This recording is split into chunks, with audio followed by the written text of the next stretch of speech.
Farm for Profit Podcast. Take a listen, have a blast. Farm for Profit Podcast. Learn about farming while having a laugh. Farm for Profit Podcast. Hey, listeners, welcome back to the Farm for Profit Podcast. This is Tanner. This is Corey. Why are you questioning yourself? You're in the middle this time, so I don't know if Question Dave was mark. going to go or me. Now you read left to right, and David's here. So left to right would have been you. Camera, Your stage left, my left. So I should have started. That's right. Either way, we are all here, and we're excited to talk equipment values and market updates for this fall. But before we get to that, thank you so much for all your suggestions and making sure that we understand a topic like this is important. You do that by sending us emails to farmforprofitllc@gmail.com or texting us. 515-207-9640. And if you're live in the crowd, you can actually text that. So I'm going to say it again, 515-207-9640, and that'll go to Tanner. That's right. I'll pull my phone out. That way I can You got your scroll watch, too. TikTok while we talk to Luke. Act like I'm looking for text messages. So, no, our guest almost needs no introduction. So before we get into that side of it, thanks for following us on social media, looking us up on YouTube. We do appreciate that. If you're watching on YouTube, you can tell we're hanging out at the Sukup building out here at Husker Harvest Days, giving you this market update. What a beautiful day when you're inside and out of the sun right now. Yeah, no, it is warm in the shade here. Got a little cross breeze. We don't really in this corner, but out there, it's nice. That's right. We've got Mr. Stamp, Luke here from DPA. What's up, Luke? Back to give us a market update. How you doing? Good. First off, we have to talk about these hats. If you are not watching this, you have to go somewhere where you can watch it, either Spotify or YouTube, because we have one of four. One of four. Luke brought us a gift here to Husker Harvest Days, and this is it's like our shirts. It's a clash. It's a But clash. it is bright. It is. How would you describe this hat, Dave? Hawaiian DPA. Hawaiian shirt, but on a hat. Yeah, That's a rope hat. that's real Pat. It's a rope hat. So you literally just got this for us? I did, yeah. We it took a lot of research. Looked at a lot of old clips, YouTube videos, see all the crazy stuff you guys wear, and then I tried to find the most absolute obnoxious hat I could find on the internet. There it is. This is what we came up with. I'm just happy they're not pre-worn. Well, I couldn't remember which one I tried on first, so they may want to shower afterwards. I think you're going to start something here. I think these might not be one of four for long. I bet people are going to want these. You're probably right. Yeah. How's things been with you the last part of the summer since we chatted last? It's been really good. Activity's been really high, especially on the auction front. Just in the equipment industry, I would say overall, taking the pulse from some dealerships and what's really going on with the farmers in the area, and then obviously looking under the hood at DPA auctions or just auctions around the U.S. We've seen more activity than we really thought we would. I mean, this is typically our busy time of year, and then it slows down once we get into harvest, and then it really ramps up again. But I would say activity's been significantly better than what we were hoping for, I guess. When you say activity, like more sales, people are wanting to buy, what are you looking at there? Right. So really probably from us, we look at number of items that are sold. Okay. We try to steer away from the actual value of what those items are selling for, and we get into that later, but really sheer volume of what we're bringing in. And then on the buying front, we look at how many bidders we're getting. So a lot of times when I sit down and look at a sale, how many bids per item, which it'll list right under there under the item you're bidding on. So we want to see the activity there, one, and then also where are they actually getting bids from, and then really the number of items. Okay. So anything over 500 items on a sale day, we'll kick to 500 to 600. We'll kick to a 2-day sale. And so if we look at how many sales are going to a 1 to 2 day sale, that's also another. I have noticed you've had a lot more 2-day sales. Lately. Yep. And a part of that is just due to our revamping marketing and what we really got going on there. And our BDRs are really hammering the phones really, really hard lately. And there's a big, Dave, you've probably seen this too. There was such a weird hold for the last 16 months on people purchasing equipment. I don't know necessarily if they wanted to. It was just out of necessity. A lot of pre-harvest, pre-hay, pre-harvest equipment. Now we're rolling into the postseason stuff. So I was pointing very distracted there in the beginning, Dave. There's kids out there in full Tyvek suits with them corn hats on. Oh, my gosh. That would be so hot. What is the point of that? I don't know that answer. Get your attention. They did. Meet Maya corn heads, built better for over 40 years to power through down corn, high yields, and tough fields without flinching. These durable, low-maintenance heads mean less downtime, less grain loss, and more profit per acre. They have the option for down corn attachments or direct-driven chopping. They ensure that your combine will move smoothly, fast, and full at all times. Don't just harvest your fields, conquer them. Visit mycornheads.com to find the dealer near you. What's a BDR?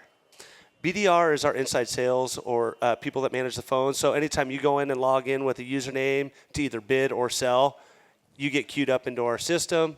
They call those people. And then a lot of times it's past sellers, just checking in with them, making sure, hey, is there anything you got to sell? Or if there's anything that we're looking to move, they're reaching out to those people too, past buyers. So Business Development Rep, BDR. Oh. acronyms. Have those, Dave? No, I can't say that I He am. is. He is. I am. Why do you think I've been on the phone all the time? Yeah. Dave, when you've been, we could add some land value into this too, some insights on the market as well. But as you think equipment-wise, what have you been keeping your eyes on? Does it look like there's a lot more volume hitting the market? I tell you, I haven't seen a whole lot nearly as much because I've been trying to follow the land side. So I'm maybe not the best to answer this question, but I keep hearing the comment at the coffee shop that, man, that used equipment market's going to be the hot spot because nobody can afford the new. So the sentiment amongst the farmers I talk to is that they think the used equipment market is where it's going to be at for the next year and a half. What do you think about that? Yeah, I think if you really start peeling back the layers on that, I do agree with what you're saying, but here's a way a farmer might look at it, myself, looking at sprayers. Do you want a $450,000 sprayer that you know is going to depreciate out maybe $100,000, maybe $200,000? We don't really know. Yeah. Nobody really knows. Or you want to go find a 5-10-year-old sprayer that's been depreciated out. Worst case scenario, maybe I could be upside down a couple grand in it. Yeah. I think that's where we're seeing it is guys are really worried about taking the risk on some of those newer or really low-houred, late-model equipment. Yep. The depreciation's just been out of control. And I do think we're leveling off a little bit more, and we're seeing that even in the swings of equipment prices. Coming off of 24, and there's so many peaks and valleys, we're really starting to see it level off. Yep. Luke, you were saying that you didn't see a whole lot of volume moving until now it's just kind of re-ramped back up. Mm-hmm. Do you think that is an effect of the Big Beautiful Bill and bonus depreciation? I think a little bit, and part of that is also just the need of the equipment. I do think the Big Beautiful Bill helped, but another weird thing I noticed, I started tracking it. Actually, I have to give a call out as a different podcast, so I'm not going to take full credit for it, but I started digging into it. We listed a combine 2 weeks ago at no sale. We listed the same combine this week, and ended up selling it. Sold for $27,000 more than what the final bid was 2 weeks ago. Now, I thought it was going to be opposite. I thought we were getting late in the game. Yeah. Everybody's going to have equipment bought. But I truly think we saw that corn price just jack up just a little bit. And so you start following it. Whenever corn price goes up, it's reactionary. People start buying. Complete opposite how I thought it would be. When it goes down, that's when they completely hold their cards. Well, Dave's famous saying. Markets are in motion. Mm-hmm. Yep. So you might get that extra 2-3 bids just because corn price went up 10 cents, which I don't know. They probably didn't sell it to, hedge their bet, but it went up 10 cents in their mind. It's emotion. But if you put all of it, especially some of these bigger ones, you put all the 10-cent move is sometimes hundreds of thousands of dollars. Right. So it is. It's real. But, yeah, you got to sell it to actually capture that. Yeah. If you want it, so. Yeah, I remember when we first started doing these equipment market updates and land value updates. We'll get some more into land here in a little bit. The data was interesting to see, okay, how much does China affect our equipment market? How much do we see grain markets affecting the equipment market? How much do we see seasonally, which is kind of why we like doing these shows in the fall, because you've gotten to see almost every season. Yep. Do you feel like it's stronger now in the fall than it was in the spring? Yes, I do. And it'll be really interesting to see what this crop comes out. I think there's another report this week. Well, the report will be way before this show airs, but sorry, yeah. So I think there's another one coming out. It'll be interesting to see where the crop health is. I think we've done nothing but went backwards in my mind, I guess. Maybe that's wishful thinking as a producer. I know if you didn't spray fungicide in Iowa anyway, man, it looks dead. It looks like it's October 31st, not September 10th. high moisture corn starting to go out in our area with some cattle feeders, and it's I heard 70 bushel swing yesterday and a fungicide treated it on. I don't know any of the details on what it was sprayed and when it was sprayed, but that's pretty consistent to what we're hearing, 50 to 70 bushel. It's pretty crazy. Okay. So if it is stronger now in the fall than it was in the spring, is the type of equipment different? Are we seeing less planters, more combines, still strong four-wheel drive tractors? What's it looking like? Yep. So really the harvest equipment, I think a lot of people here maybe a few months ago were thinking big crop, need to get grain storage, grain vacs, maybe an extra combine, whatever it may be. Grain storage was a big one, and now that we're starting to see that slow down or maybe less optimism, we still saw some uptick in combines, tractors, trailers, grain equipment still to move equipment or move grain. Grain carts? Grain carts, yeah, grain carts. Combines were real strong here in the last 2 sales, I would say. And then we did have a case, I can't remember the model. We had a case tractor. It was the highest tractor, quad track that we sold, or the highest value non-real estate item that we sold as a company. That would have been not this last sale yesterday, but a couple weeks ago, which would have been the 1st of September, and it was over $600,000. Yeah, did you have 2 of those? Kind of similar? 2, yeah, we had 2, similar, very similar. I was watching them. Yeah. They were one of my. You were high bid. You were second bid. I was like, I wonder if people will sleep on these. It's worth a lot of money. Yeah. No one slept. Right. I was like, They were all in. Wow. Which- that is all in. expensive. Which I will say has not been the storyline. Those tractors have been really tough to move at a very good price, But high horsepower row crop tractors, wheel tractors, those have been selling pretty good. Now we move past this into when everybody starts getting into post-harvest mode, it's going to be planters. And the big thing on that is putt kits. We talked about it a couple podcasts ago. We did. We're seeing not a million, but we're seeing a lot of people just go with putt kits instead of trading. Hey, I'm going to go aftermarket coyotes or whatever it is. And John Deere's been really great, especially in our area with trying to get people aligned with who they're going through, specifically, I guess. But that's the big because thing. you can take older technology that's maybe cheaper at the auction, but you can, for minimal, you can have the technology that the brand new one has. Right. Well, and everybody knows what interest rates are. They haven't moved as fast as we thought they would be moving backwards. So got to save a penny where you can. And now the big talk's fertility. I mean, I don't know how deep we want to get into that, but you talk about a mutiny. that's kind of crazy. Yeah, you guys should auction that off, and let's find where the real market is. What a deal. Mapped app, anhydrous. That floor might be a lot lower than everybody thinks. I do think that 26 could be where the hurt really starts. Yeah. based off what I've got for fertilizer prices. Sure. So far. So, Dave, if the equipment market is stronger now in the fall than it was in the spring, where's the land values at? That crystal ball right there is just as blurry as I've ever seen it. No, I'm just saying spring to fall, what you've already seen. Yeah, it was stronger coming into the spring, and now it is volatile. Right before this podcast, I just saw one at $24,000 an acre.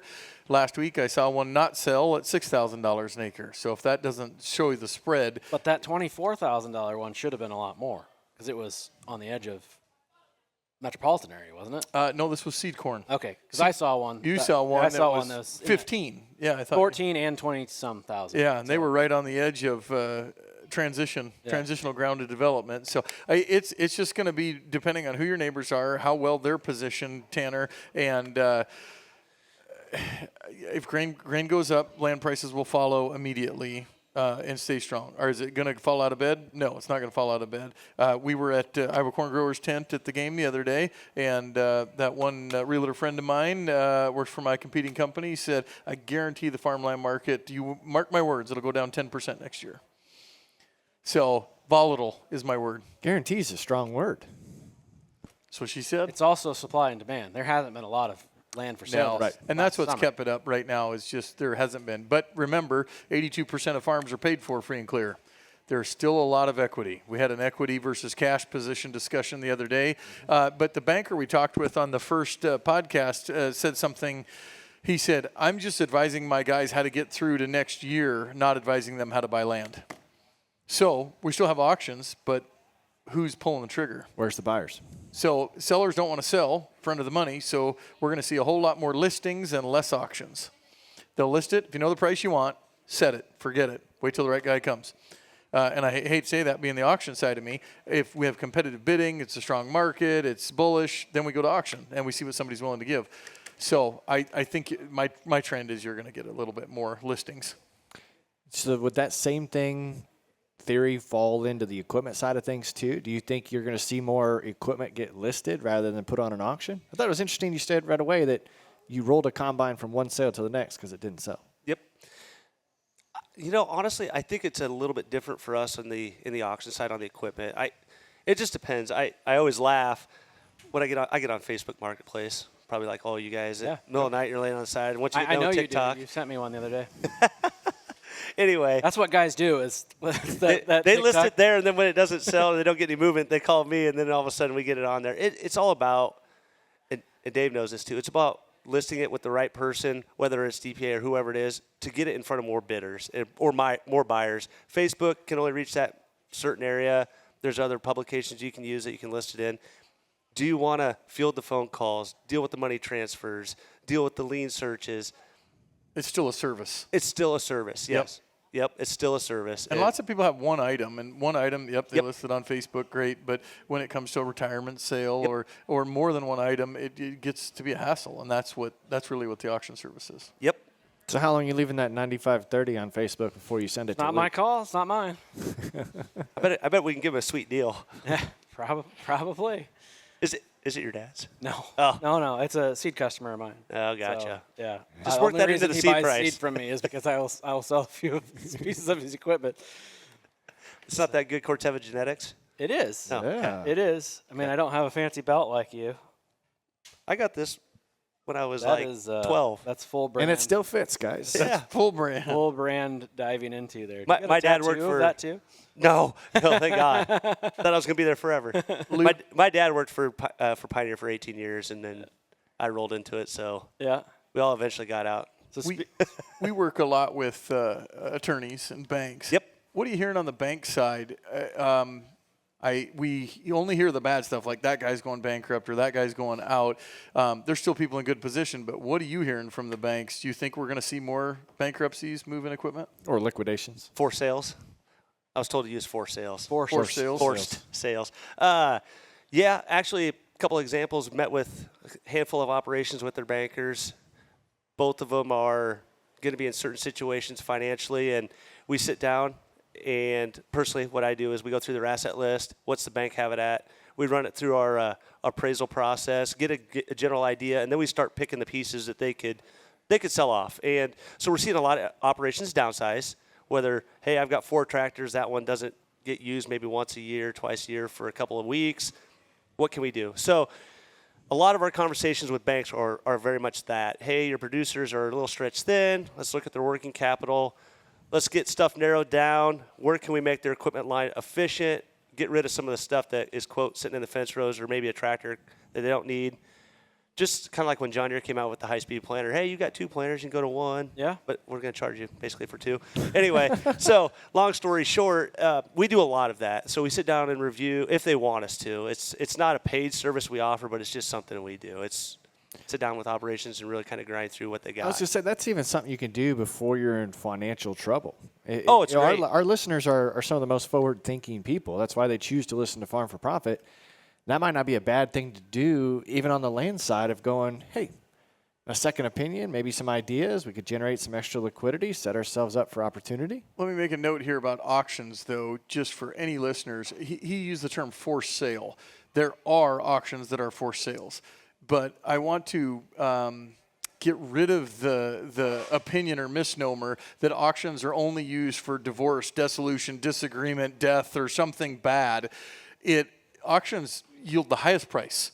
So oftentimes when people want competitive bidding, the highest price a now. guaranteed sale date, the highest price that somebody's willing to give that day, for lots of reasons, auctions should be necessarily the first choice. Everybody thinks of it as a last choice, and I want to get rid of that misnomer.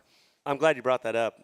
We talked about that, I think, the last time, or maybe it was the time before. I can't remember whenever I see you guys. I don't know. We might have had you on too many times. We've got all these times to talk about. But that is a perfect example. We're a marketing company that sells equipment. 100%. That's what it is. We're an option. Yeah. Well said. Well, Yeah. listeners, we appreciate your time. I'm just kidding. Well said. With that, We're only like 7 minutes into this. So I'm I mean, just you kidding. said the volume's up, and you talked about some sales, forced sales. If the volume's up, where is the equipment coming from? Is it more farmer or is it more dealers? 60%, roughly, 60% of what we sold in this last calendar year has been basically farmer sales. Okay. Now, DPA auction, from a company standpoint, we have been historically really strong in the retail market. We really go hard in the paint, or have in the past, hard in the paint. We deal a lot with retailers, big accounts that we can move a lot of volume. Part of my job is to really branch out into the grower market. So with that being said, most of our sellers are in that farmer rancher range. And then you start filtering it out into other options. Then we go to the dealer network or co-ops, dealers, your Agrivisions, your Van Walls, whatever it is. And then we filter back down into maybe there's jockeys that are kind of buying and selling between us. Yep. And then you just keep working down. But also a segment in there, one of the highest segments in the farming community is those 60-year-plus guys that we're hanging on, we're making good money. Hey, it's time. It's not fun anymore. We're not really making any money. We're cutting into what our reserves are. So we're starting to see those sales really tick up. So retirement sales and maybe downsizing sales are probably the biggest in the farming sector. What a neat advantage, though, to offer those that list items with DPA, that you could go along with this nice, clean liquidation or inventory reduction coming from a dealer, combined with a clean retirement dispersal, combined with that one-off piece. Sure. 2 off pieces, or that pontoon that Dave really wants. Try to. Did you miss it? I do like looking at the boats on your shelves. Did you miss the one yet? he sent it to me. He was like, hey, we should buy this. So check it out. There was no we should buy this. It was Dave, you should buy this. What was that boat? It was a big old cigarette boat or cigar boat that sold. It was hundreds of thousands of dollars that sold on an auction or two ago. 220, was that what I can't remember how far. big one. It was going to be fast. Whoever got that, hang on to your hat. Did you see the marijuana facility that sold? No. No. Yeah. Why didn't we feature that? It was That was probably in the alternative crops category.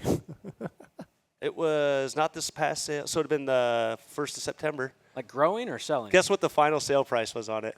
What was it? It was like a It was a greenhouse, deconstructed greenhouse marijuana facility. 420,000. no way. Couldn't even make it up. You did make that up. No. Be great marketing. That was a marketing stunt. I don't believe you for a minute. Kind of goes with these hats. We knew the final price. We know where it got bought from.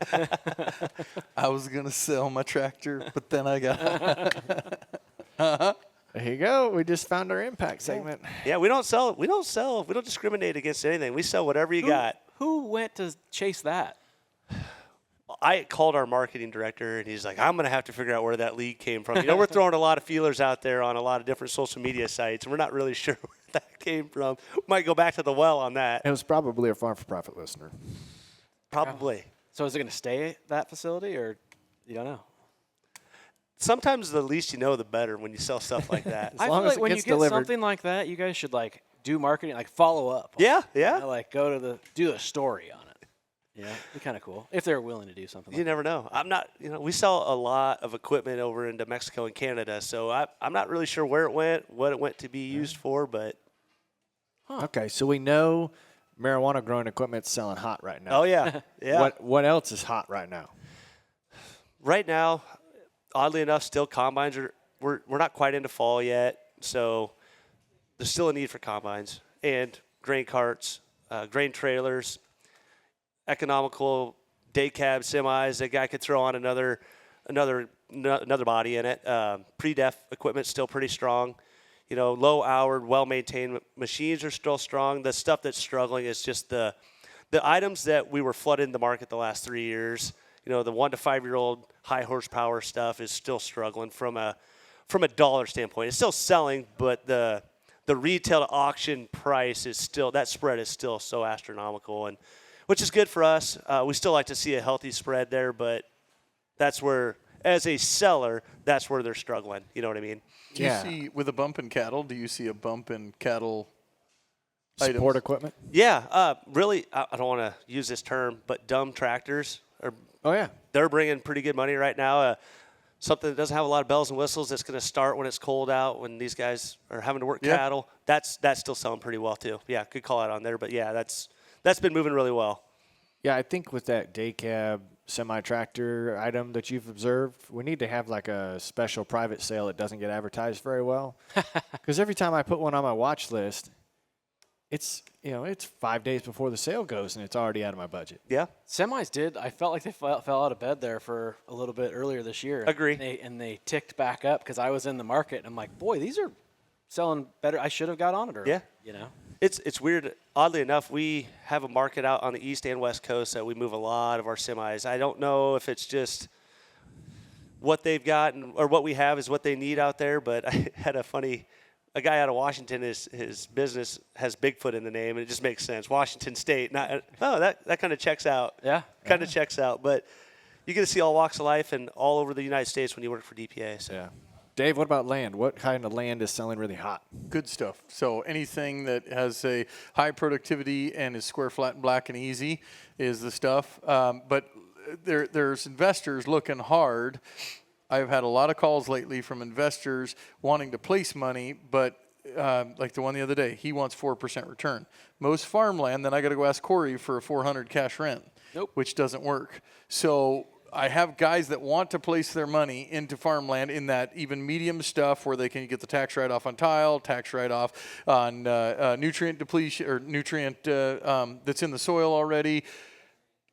They like the taxable, but they want the return. So, but the best stuff, the highest prices across all of the Midwest is stuff that has the most fertility. So that's where I need you to go to bat and sell it on. You don't need 4%. Right? It's going to appreciate. It's not your annualized projected return with my cash rent and appreciation combined. Right.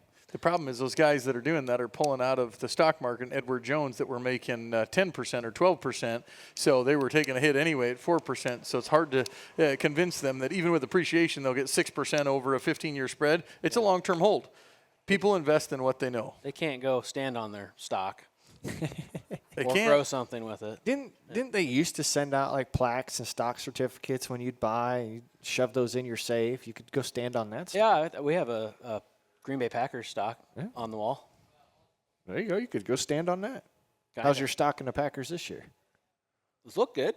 Team look good. Jordan Love looks good. I was going to make a Favre joke, but he's back. I left it. He's back. I just left it hanging out. I have a question for Dave on the land front. Are you seeing companies like this Fractal Ag and some of these other companies that are basically coming in and buying land and you can partner with them as a producer? Are you seeing much of that, or is that affecting your world? Not in Iowa because we have very high price ground. So the stuff where they make it work, so they have a condition. A lot of those are fractal eggs. So it's crowdsource funding. We're putting $200,000 a yours, $200,000 of hers, $500,000 of mine. Put it all together and let's go buy something. Well, we got to manage it. We'll probably have to appraise it after 10 years. We're going to sell it, and we promised all of you that we were going to get a 5% return. Well, now I still have to be able to rent it to him for $400, which doesn't work in my backyard. The ones I have seen work, Kentucky, Georgia, Kansas. Kansas, I actually was doing some research the other day, and you can buy, $2,800 ground, but with 18% returns sometime over 10 years. So they do have relevance, just not in my backyard, not in the Corn Belt. I haven't seen it. Fair enough. I'm sure your team has a little bit of data on, you're in the used equipment market, but you probably have to keep a finger on the pulse of new equipment to have an idea of what's going on. What's your observations there with new inventories? So just from what I gathered talking with producers that I work with, it seems like they as in dealerships, whatever color you're looking at, they did get a little aggressive on some combines as we came into harvest. Where we didn't see it move much was on planters or sprayers. And maybe that's a recent sprayers. We kind of stopped talking about it here over the last couple month or so, just once we got through that season. It just didn't seem like they wanted to move on those certain items. But we try to track what new is because we want to know what new price is versus used. That shows the health of the auction industry. They talk about the retail price, but we really want to, if new starts getting closer to a used price, why not go with the new? You get the warranty. Warranty is the big thing. I mean, it's expensive to work on this equipment. Right. So if I could go, and I don't know a lot about the companies, but there are starting to be more and more pop-up companies with aftermarket warranties. So is that going to change the game? I don't really know. But we try to really, really keep our pulse on it and what things are doing, what they're doing to move equipment. it's been pretty slow from the new stuff. Where we're seeing is just that slightly used stuff. They're starting to discount, probably to get off their lot to bring in. I mean, they're not stopping to make new equipment, so they got to make room somehow. I was going to say, Corey, we saw in the news media that John Deere was cutting back employees because they just don't have a demand for that new equipment that's out there. Do you think that'll play into the used market? Oh, absolutely. I mean, if you're not feeding that back with new, I mean, they're going to go to the used market, right? So it should prop it up, right? Yep. So aside from a really cool boat, what's the coolest thing you saw on DPA that you want? What do you want? I always look at the excavators, the boats. I did look at some of your grain handling stuff. You know, I always just like to see that stuff because I feel like it sells pretty cheap compared to what you can come and buy. You know, but then you got to go put it up yourself, and you have no idea what you're getting. Need a new overhead bin conveyor for your bulk. Maybe. Okay. It's interesting when we've been paying way more attention over the last 4 months to DPA sales. There aren't a lot of steals as a buyer, which is good for a seller. Yeah. But auctions are fully transparent, right? It's competitive bidding across the whole thing. But if I wanted to try and squeak by and pull something off of that list, especially the items that I want, they don't go anything below market. You're also cheap, and I don't think you go to the full value anyway. You only want it if it's like half price. Well, he has is a three. former financial guy, I know. Makes sense. So there hasn't been a lot of rosy topics in the row crop industry, but what has been is livestock. Yep. Dave asked about that earlier. But the one thing positive I've heard several times here at Husker Harvest Days is I've heard a few people say, well, interest rates are set to drop here 2 or 3 more times. Like, are you seeing that effect? I think that we're hoping it does. Yeah. But we all know Yeah. this political landscape. It's one tweet away from not, or one deal with another country that can spark. It's funny. The way that the grain market works, it seems like it can spark it down in a heartbeat, but it takes forever to come back up. Build it back. Yeah. So I don't know. I'm cautiously optimistic with the interest rates, but it's not going to get down to what we saw a few years ago. So. Right. Harvest season is here, and so is your competitive advantage. That's right. The Estes XPR3 concaves are a total game changer. Think one concave, all crops, no bands, no switching. From wheat to corn, soybeans, you're rolling non-stop. Backed by their patented technology with 250% more threshing surface, you get cleaner grain, fewer fines, and beast-level capacity, all without trading combines. If you're interested, visit EstesPerformanceConcaves.com to upgrade your combine today. Estes XPR3, harvest smarter, faster, and better. Luke, do you think equipment has more ebbs and flows than land? Most people who buy my land buy it for 30 years plus. Yeah, it's a long-term game. And it's a long-term goal. So although, yes, corn sucks maybe this year, they still buy. Yeah. Do you think you see equipment more up and down? Yeah, especially over the last few years. I was looking at some numbers yesterday, and it seems to have leveled off over the last 6 months. Leveled off, there's still peaks and valleys, but those peaks and valleys are a lot smaller than what they were. And I don't know if that's just the normalization of where we're at economically or what if it was still coming off of all the stuff in 19 and 20 with COVID. We just got to grind through all of the inventory out there, and then it'll start, which we are, and that's why it's starting to stable out. There's still a flood of equipment, certain items, but we're starting to work through it and grind through it. And once that starts to get to 10 or 15-year-old equipment, that 3 to 5, then it starts to be depreciated out, it levels out, and then the new stuff coming in is more realistic. I think we talked about this, guys, before, that we might see somebody just buy for the season. So buy the That's what I planner wanna when try I and need do. the planner, buy the semi when I need the semi, and then sell it right afterwards. I don't see a lot of people doing that. Do you guys continue the discussion? It was a theory. I mean, Tanner he still wants to try it and see if he can test that theory, Right. Cost of ownership and depreciation is so radical in some points in time to where could we buy that planter, run it, sell it relatively close to that same season so I don't have a year's cost of ownership. I don't take a year's off of the age of my asset. I bought a 2020 planter. I'm selling a 2020 planter. Yep. It's 5 years old when I bought it, still 5 years old when I sold it versus it being 6 next spring or next winter. Potentially you save on not needing a shop. Yeah, boats and campers. Everybody wants to sell them right now. Keeping it away from the mice. We just Ethan Clark sent a Snapchat of his poor combine. Yeah. All It was chewed, all chewed up. If I didn't keep my combine all winter, I don't have to worry about the mice. Do you think we'll start seeing more collaborative farming? And Well, so that's where I was going to Neighbor- go with this. neighbor- Is I feel like the last time we chatted, all of a sudden there was a discussion online about are we going to go into more custom farmed, and the equipment that is bigger is now owned by a select group of people that are hired to do the physical work, and farmers are more managers. Yep. Yeah, I know several farmers in our area that have gone in on like sprayers together. So then it's just more logistic, who gets it when, that type of stuff.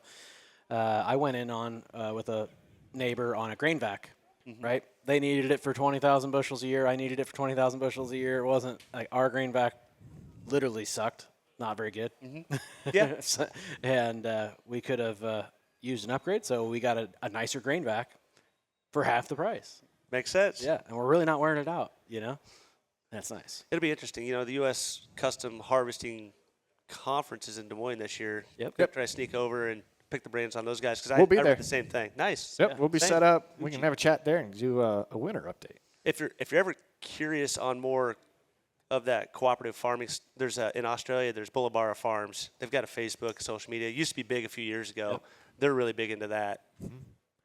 It's fun to pick the brains of those guys because they think of farming completely different. Well, they're less emotional. It's business to them. Yep. Which They're more like that construction guy, Dave, that you talked about. When they go in, they just buy. Yeah, yellow iron versus green iron. Green iron has emotion to it, and yellow iron's just like, whatever, I need a new one. Here it is, new skid loader, new whatever, new backhoe. This one's wore out, joints are loose. Let's get a new one. Yep. I would agree with that. Do you guys get much yellow iron? Yeah, we're starting to get into it more. Still, our bread and butter is ag, but the next one on the list is construction, and then we go back into logistics. So, and then the odds and ends stuff, which is a small percentage, like your marijuana facility. But we still go hard in the paint and ag, but we're getting a lot more into construction. Yep. It is a lot different, though, even from the way that they present the machine when you go to sell it. Yep. You don't dare touch up green paint. No. But yellow paint, it's okay. Everybody. It's just the weirdest thing I've ever I seen. said that before, yeah, repaint the whole thing. Yep. New stickers, new everything. Yeah. Well, the fact that we may connect again at Uchi, which, if you guys are curious, is a great, nice little show right there in the heart of Des Moines to attend if you want to come and hang out with us. I'm going to make you stick your neck out there. What do you think is going to be some of the hottest selling items this winter? I think planters, again, depending where the putt kits are, performance upgrade kits. I think planters are going to start ramping back up, tractors. Eventually, we're going to have to start moving. Some of these operations that are normally the 1 to 2 year old trade guys, they're going to start getting back in. They're starting to get the 3, 4, 5 year old equipment. I still think we're going to see that, and then all of a sudden that filters down. That's the weirdest thing we've seen is you saw these huge operations that were on an annual trade. They went to 3, maybe a 2, 3, 4 year trade. Those guys that were normally getting their 1 year old trades are sitting there holding their hand. They're the ones coming to the auction. So I still think that planters and pre-planting equipment is what's going to be strong. Sprayers, unless something drastically happens, I still think that's where the deals are going to be. You're going to find a good low-hourage sprayer on the market. Maybe it doesn't have all the bells and whistles. Could call Corey's buddy at Ag Leader or whoever, get Exactaply put on it, and away they go. Right. I think that's where you're going to see it personally. Do you think we'll see less tillage equipment over time, not just next year, but over time? Do you think there's a trend to strip till, no till? Do you see that in the auctions to where, like I got 2 5-shank rippers coming up, and I'm wondering, I wonder who in the area is going to buy this, because most of them have gone to where they're no till. Well, I still think tillage equipment is going to be I shouldn't have listened to your podcast on the watershed and all of that, because now that's in my mind. It's going to change whether we do it or the government tells us to do it. Right. We're going to continue to push towards no-till, cover crops, better ways to manage our nutrients, but there's still a need in areas where they have to do tillage, not necessarily around here. And the nice thing about us is over 60% of our equipment in the past calendar year has sold out of state. Now, out of state to us is out of state of Nebraska, not out of state of where it was listed. So there's still a need for that equipment, maybe just not in our back door. So that's the nice thing about using companies that have a broad reach is you can get that equipment moved to where it's still necessary. So if I got some equipment and I want to sell it, list it with DPA on an auction, like what's my best path? Well, there's a couple of paths. You could either reach out to me, or you could go on our website, dpaauction.com, and right in the bottom there's a contact. You can get in contact with one of our sellers out of the office.